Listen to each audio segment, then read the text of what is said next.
नमस्ते दोस्तों, आप सबका एक बार फिर से स्वागत है आपके अपने YouTube चैनल सत्य सनातन में। सबसे पहले मेरे सभी सनातनी भाइयों बहनों को बहुत बहुत शुभकामनाएं। हमने जो आवाज़ उठाई थी सत्य की, उसका प्रभाव दिखा। Khan sir, GS Khan sir ने वो वीडियो अपने YouTube चैनल से हटा लिया है जिसमें उन्होंने बहुत ही घटिया झूठ परोसने का दुस्साहस किया था, जिसमें उन्होंने कहा था कि सरदार वल्लभ भाई पटेल के नाम से बने क्रिकेट स्टेडियम का नाम बदल करके नरेंद्र मोदी स्टेडियम कर दिया गया है। उन लोगों के कान, आंख, नाक और सभी के सभी विशेष स्थान के द्वार खुल चुके होंगे जो लोग हम पर ये इल्जाम लगाते हैं कि हम किसी एक व्यक्ति विशेष के द्वारा प्रभावित हैं और हम केवल उन्हीं से संबंधित बातों को बताते हैं। अब आपको पता लग गया होगा कि सच सच होता है, उसका कोई पक्ष या विपक्ष नहीं होता है। और आज वही एक और सच में लेकर के आपके सामने आया हूं कि आप लोगों ने जो सुबह 10 बजे मैंने ट्वीट किया था, जिसमें मैंने आप लोगों को बताया था कि किस प्रकार से 2 लाख टन, कितना 2 लाख टन धान का घोटाला हुआ है पंजाब से। लेकिन क्या आपको याद है कि इससे जस्ट पहले मैंने एक वीडियो बना करके आप लोगों को बताया था कि किस प्रकार से MSP के नाम पर बड़ा घोटाला, ये बीच में बैठे हुए दलाल किसानों से सस्ता अनाज या फसल खरीद करके अन्य राज्यों में जाकर के बेचते हैं और वहां से मोटा पैसा कमाते हैं। आपको शायद याद होगा, मैंने वो पूरी की पूरी वीडियो डाली हुई है और ये वीडियो आपको आज मेरे टेलीग्राम पर भी मिल जाएगी। बहुत डिटेल में मैंने समझाया था और वही पुष्टि मैं आज फिर से करूंगा कि अब सरकार पंजाब के ऊपर एक जांच एजेंसी बैठाने जा रही है और इसमें जांच ये होगी कि जब पूरे पंजाब के अंदर जो पैदावार थी वो हुई ही 1.82 करोड़ टन की है, तो आपने उससे 20 लाख टन ज्यादा फसल MSP पर कैसे बेच दी। इसका एक बहुत आसान खेल ये है कि जहां पर धान ज्यादा होती है या फिर जो दूर सुदूरवर्ती गांव होते हैं जहां के लोगों को MSP नाम की कोई चीज पता ही नहीं होती है, या फिर जो गरीब लोग हैं जिनके पास में सुविधाएं नहीं है, जिनके पास में नॉलेज नहीं है, ये जो दलाल हैं, ये जो मीडिएटर हैं, ये जो आड़तिये हैं, ये अपनी गाड़ी लेकर के उनके पास में पहुंचते हैं और वहां पर उनसे 1000-1200 के रेट में कोई भी फसल खरीद लेते हैं, जबकि उसकी MSP पर कीमत मिल रही होती है 2200 रुपए के आसपास। ये लोग क्यों नहीं चाहते हैं कि यह सीधा पैसा किसान के अकाउंट में जाए? क्योंकि जब उस किसान के पास में कितनी फसल है वो ब्यौरा FCI के पास में होगा, उसको पता होगा कि इसके पास में इतना करीबन अनाज होगा, वो मेरे पास में आया है, उसके अकाउंट नंबर से मेरे पास में इतना अनाज चढ़ा है, ये सारा का सारा पैसा मैं उसको दूंगा और मेरे तक पहुंचाने के लिए जो आड़तिया बीच में रहा, मीडिएटर रहा, उसको मैं 2.5% दूंगा। इतनी सी बात से क्यों डरे ये सारे के सारे आड़तिये और क्यों इन्होंने लाखों की संख्या में किसानों को बेवकूफ बना करके दिल्ली के बॉर्डर्स को बंद कर दिया? क्यों इन्होंने अभी तक कई लाख करोड़ का जो भारतीय सरकार का और जो हमारे प्राइवेट सेक्टर्स हैं उनका घाटा करवाया? सिर्फ इसलिए क्योंकि इनके साल भर के तकरीबन एक फसल पर 18,000 करोड़ रुपए बनते हैं। अब इस धान घोटाले में तकरीबन 850 करोड़ रुपए का घोटाला हुआ है। किस प्रकार से? आड़तियों ने कहीं से किसी गरीब किसान से किसी अन्य राज्य से माल खरीदा और MSP पर पंजाब के अंदर बेच दिया। और यह घोटाला आज की बात नहीं है, यह बहुत पहले से चलता आ रहा है और इस घोटाले को करने के पीछे सारी पार्टियों के दलाल लगे हुए हैं और कांग्रेस तथा शिरोमणि अकाली दल ये पंजाब के सबसे बड़े आड़तिये हैं। और आपने वो फोटो तो देखा ही होगा जिसमें टिकैत साहब अमरिंदर सिंह से गलबहियां लड़ाते फिर रहे थे। आपको ये भी मालूम होगा कि अमरिंदर सिंह की ही पार्टी से टिकैत साहब इलेक्शन भी लड़ चुके हैं, 2 बार इलेक्शन लड़ चुके हैं टोटल, और 2 बार में ही वो अपनी जमानत जब्त करवा चुके हैं।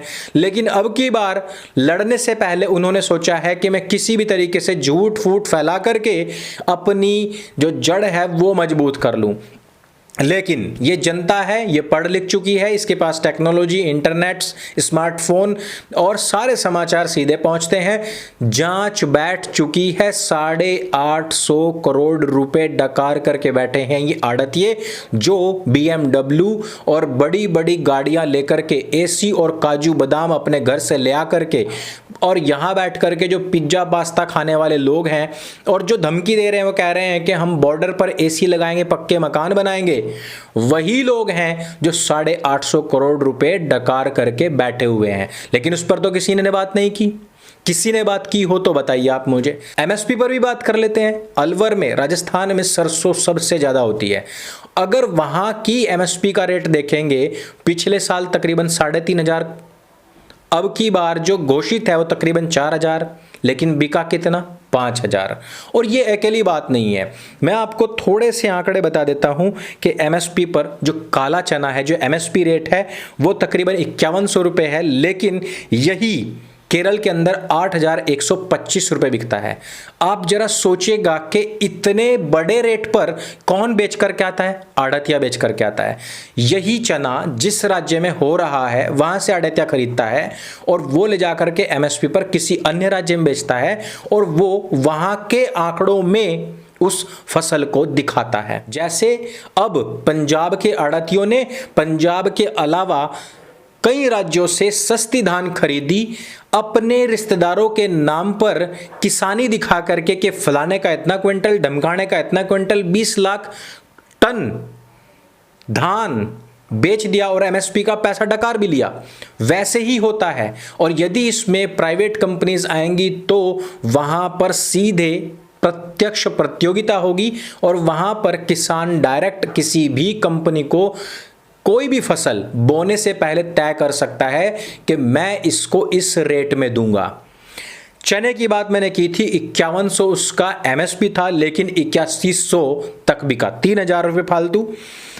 अब अरहर 6,000 रुपये इसका MSP था, लेकिन 9,651 केरल में बिका। सोयाबीन का 3,880 रुपये था और ये तकरीबन 9,174 रुपये तक गया। और यही जो मात्रा होती है ये 1 क्विंटल की बताइए, और जब ये 20 लाख टन में पहुंचती है तो यही कई हजार करोड़ रुपए बनते हैं, और जो ये आड़त ये डकार करके बैठ जाते हैं और आप लोगों तक नहीं पहुंचते हैं। और ऊपर से एहसान आपके ऊपर यह रह जाता है कि आप लोगों को तो हमने पहले 10-20% दिया है, आड़तियों के बिना तो किसान मर ही जाएगा।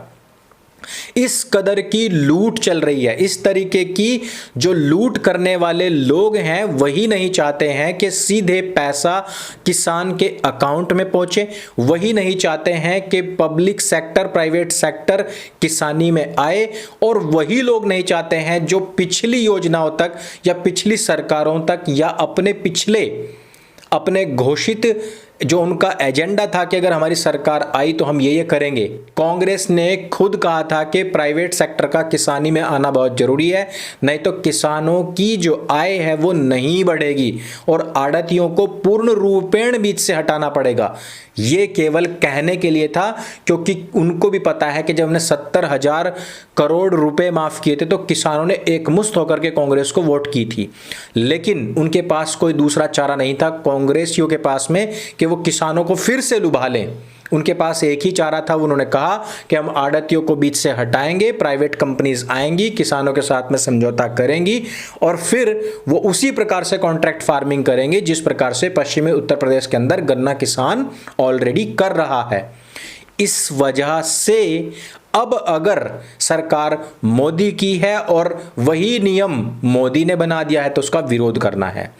लेकिन इसकी आड़ में जो आम जनता को परेशानी हो रही है, जो लॉ एंड ऑर्डर की समस्या हमारे देश के अंदर खड़ी हो गई है, जो अराजकता की समस्या हमारे देश के अंदर खड़ी हो गई है, जो यातायात को प्रतिबाधित करके पूरी तरीके से हमारे देश को कई लाख करोड़ रुपए का बट्टा लगाया जा रहा है, यह बहुत ही चिंता का विषय है। यह युवाओं को सोचना चाहिए, बुजुर्गों को सोचना चाहिए, किसानों को सोचना चाहिए। समस्या बहुत बड़ी है।